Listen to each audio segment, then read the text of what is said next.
Chapter 12. A Jonah Day. It really began the night before with a restless, wakeful vigil of grumbling toothache. When Anne arose in the dull, bitter winter morning, she felt that life was flat, stale, and unprofitable. She went to school in no angelic mood. Her cheek was swollen and her face ached.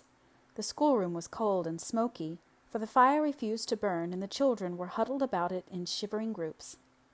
Anne sent them to their seats with a sharper tone than she had ever used before. Anthony Pye strutted to his with his usual impertinent swagger, and she saw him whisper something to his seatmate and then glance at her with a grin. Never, so it seemed to Anne, had there been so many squeaky pencils as there were that morning, and when Barbara Shaw came up to the desk with a sum, she tripped over the coal scuttle with disastrous results. The coal rolled to every part of the room. Her slate was broken into fragments, and when she picked herself up, her face, stained with coal dust, sent the boys into roars of laughter. Anne turned from the second reader class which she was hearing. "Really, Barbara," she said icily, "if you cannot move without falling over something, you'd better remain in your seat. It is positively disgraceful for a girl of your age to be so awkward." Poor Barbara stumbled back to her desk, her tears combining with the coal dust to produce an effect truly grotesque. Never before had her beloved, sympathetic teacher spoken to her in such a tone or fashion, and Barbara was heartbroken. Anne herself felt a prick of conscience, but it only served to increase her mental irritation, and the second reader class will remember that lesson yet, as well as the unmerciful infliction of arithmetic that followed. Just as Anne was snapping the sums out, St. Clair Donnell arrived breathlessly. "You are half an hour late, St. Clair," Anne reminded him frigidly. "Why is this?" "Please, miss, I had to help Ma make a pudding for dinner, 'cause we're expecting company, and Clarice Elmira's sick," was St. Clair's answer, given in a perfectly respectful voice, but nevertheless provocative of great mirth among his mates. "Take your seat and work out the 6 problems on page 84 of your arithmetic for punishment," said Anne. St. Clair looked rather amazed at her tone, but he went meekly to his desk and took out his slate. Then he stealthily passed a small parcel to Joe Sloane across the aisle. Anne caught him in the act and jumped to a fatal conclusion about that parcel. Old Mrs. Hiram Sloane had lately taken to making and selling nut cakes by way of adding to her scanty income. The cakes were especially tempting to small boys, and for several weeks Anne had had not a little trouble in regard to them. On their way to school, the boys would invest their spare cash at Mrs. Hiram's, bring the cakes along with them to school, and, if possible, eat them and treat their mates during school hours. Anne had warned them that if they brought any more cakes to school, they would be confiscated, and yet here was St. Clair Donnell coolly passing a parcel of them, wrapped up in the blue and white striped paper Mrs. Hiram used, under her very eyes. "Joseph," said Anne quietly, "bring that parcel here." Joe, startled and abashed, obeyed. He was a fat urchin who always blushed and stuttered when he was frightened. Never did anybody look more guilty than poor Joe at that moment. "Throw it into the fire," said Anne. Joe looked very blank. "Please, miss," he began. "Do as I tell you, Joseph, without any words about it." But, miss, there," gasped Joe in desperation. "Joseph, are you going to obey me, or are you not?" said Anne. A bolder and more self-possessed lad than Joe Sloane would have been overawed by her tone and the dangerous flash of her eyes. This was a new Anne whom none of her pupils had ever seen before. Joe, with an agonized glance at St. Clair, went to the stove, opened the big square front door, and threw the blue and white parcel in, before St. Clair, who had sprung to his feet, could utter a word. Then he dodged back just in time. For a few moments, the terrified occupants of Avonlea School did not know whether it was an earthquake or a volcanic explosion that had occurred. The innocent-looking parcel, which Anne had rashly supposed to contain Mrs. Hiram's nut cakes, really held an assortment of firecrackers and pinwheels, for which Warren Sloane had sent to town by St. Clair Donnell's father the day before, intending to have a birthday celebration that evening. The crackers went off in a thunderclap of noise, and the pinwheels, bursting out of the door, spun madly around the room, hissing and spluttering. Anne dropped into her chair, white with dismay, and all the girls climbed shrieking upon their desks. Jo Sloane stood as one transfixed in the midst of the commotion, and St. Clair, helpless with laughter, rocked to and fro in the aisle. Prillie Rogerson fainted, and Annetta Bell went into hysterics. It seemed a long time, although it was really only a few minutes, before the last pinwheel subsided. Anne, recovering herself, sprang open doors and windows and let out the gas and smoke which filled the room. Then she helped the girls carry the unconscious Prillie into the porch, where Barbara Shaw, in an agony of desire to be useful, poured a pailful of half-frozen water over Prillie's face and shoulders before anyone could stop her. It was a full hour before quiet was restored, but it was a quiet that might be felt. Everybody realized that even the explosion had not cleared the teacher's mental atmosphere. Nobody except Anthony Pye dared whisper a word. Ned Clay accidentally squeaked his pencil while working a sum, caught Anne's eye, and wished the floor would open and swallow him up. The geography class were whisked through a continent with a speed that made them dizzy. The grammar class were parsed and analyzed within an inch of their lives. Chester Sloane, spelling odoriferous with 2 F's, was made to feel that he could never live down the disgrace of it, either in this world or that which is to come. Anne knew that she had made herself ridiculous, and that the incident would be laughed over that night at a score of tea-tables. But the knowledge only angered her further. In a calmer mood, she could have carried off the situation with a laugh, but now that was impossible. So she ignored it in icy disdain. When Anne returned to the school after dinner, all the children were as usual in their seats, and every face was bent studiously over a desk except Anthony Pye's.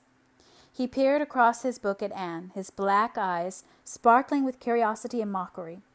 Anne twitched open the drawer of her desk in search of chalk, and under her very hand a lively mouse sprang out of the drawer, scampered over the desk, and leaped to the floor. Anne screamed and sprang back as if it had been a snake, and Anthony Pye laughed aloud. Then a silence fell, a very creepy, uncomfortable silence. Annetta Bell was of 2 minds whether to go into hysterics again or not, especially as she didn't know just where the mouse had gone. But she decided not to. Who could take any comfort out of hysterics with a teacher so white-faced and so blazing-eyed standing before one? "Who put that mouse in my desk?" said Anne. Her voice was quite low, but it made a shiver go up and down Paul Irving's spine. Jo Sloane caught her eye, felt responsible from the crown of his head to the sole of his feet, but stuttered out wildly, "Not me, teacher, not me." Anne paid no attention to the wretched Joseph. She looked at Anthony Pye, and Anthony Pye looked back unabashed and unashamed. "Anthony, was it you?" "Yes, it was," said Anthony insolently. Anne took her pointer from her desk. It was a long, heavy hardwood pointer. "Come here, Anthony." It was far from being the most severe punishment Anthony Pye had ever undergone. And even the stormy-souled Anne she was at that moment could not have punished any child cruelly. But the pointer nipped keenly, and finally Anthony's bravado failed him. He winced, and the tears came to his eyes. Anne, conscience-stricken, dropped the pointer and told Anthony to go to his seat. She sat down at her desk, feeling ashamed, repentant, and bitterly mortified. Her quick anger was gone, and she would have given much to have been able to seek relief in tears. So all her boasts had come to this. She had actually whipped one of her pupils. How Jane would triumph, and how Mr. Harrison would chuckle. But worse than this, bitterest thought of all, she had lost her last chance of winning Anthony Pye. Never would he like her now. Anne, by what somebody has called a Herculaneum effort, kept back her tears until she got home that night.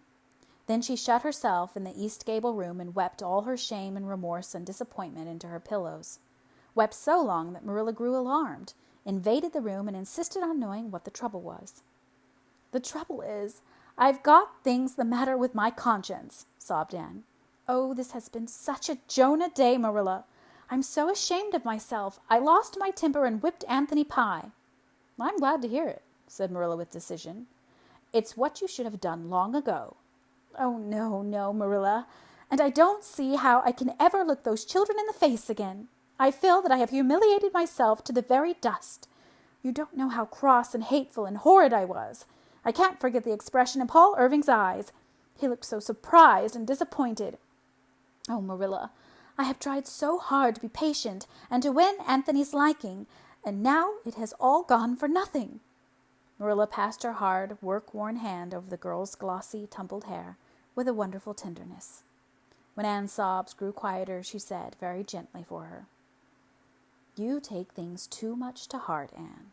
We all make mistakes, but people forget them, and Jonah days come to everybody. As for Anthony Pye, why need you care if he does dislike you? He is the only one. I can't help it. I want everybody to love me, and it hurts me so when anybody doesn't. And Anthony never will now. Oh, I just made an idiot of myself today, Marilla. I'll tell you the whole story." Marilla listened to the whole story, and if she smiled at certain parts of it, Anne never knew. When the tale was ended, she said briskly, "Well, never mind. This day's done, and there's a new one coming tomorrow, with no mistakes in it yet, as you used to say yourself. Just come downstairs and have your supper. You'll see if a good cup of tea and those plum puffs I made today won't hearten you up." "Plum puffs won't minister to a mind diseased," said Anne disconsolately. But Marilla thought it was a good sign that she had recovered sufficiently to adapt a quotation. The cheerful supper table with the twins' bright faces and Marilla's matchless plum puffs, of which Davy ate 4, did hearten her up considerably after all. She had a good sleep that night, and awakened in the morning to find herself and the world transformed. It had snowed softly and thickly all through the hours of darkness, and the beautiful whiteness, glittering in the frosty sunshine, looked like a mantle of charity cast over all the mistakes and humiliations of the past. "Every morn is a fresh beginning, every morn is the world made new," sang Anne as she dressed. Owing to the snow, she had to go around by the road to school, and she thought it was certainly an impish coincidence that Anthony Pye should come plowing along just as she left the Green Gables lane. She felt as guilty as if their positions were reversed. But to her unspeakable astonishment, Anthony not only lifted his cap, which he had never done before, but said easily, "Kind of bad walking, ain't it? Can I take those books for you, teacher?" Anne surrendered her books and wondered if she could possibly be awake. Anthony walked on in silence to the school, but when Anne took her books, she smiled down at him. Not the stereotyped kind smile she had so persistently assumed for his benefit, but a sudden outflashing of good comradeship. Anthony smiled. No, if the truth must be told, Anthony grinned back. A grin is not generally supposed to be a respectful thing, yet Anne suddenly felt that if she had not yet won Anthony's liking, she had, somehow or other, won his respect. Mrs. Rachel Lynde came up the next Saturday and confirmed this. "Well, Anne, I guess you've won over Anthony Pye, that's what. He says he believes you are some good after all, even if you are a girl. Says that whipping you gave him was just as good as a man's." "I never expected to win him by whipping him, though," said Anne, a little mournfully, feeling that her ideals had played her false somewhere. "It doesn't seem right. I'm sure my theory of kindness can't be wrong." "No, but the Pyes are an exception to every known rule, that's what," declared Mrs. Rachel with conviction. Mr. Harrison said, "Thought you'd come to it," when he heard it, and Jane rubbed it in rather unmercifully.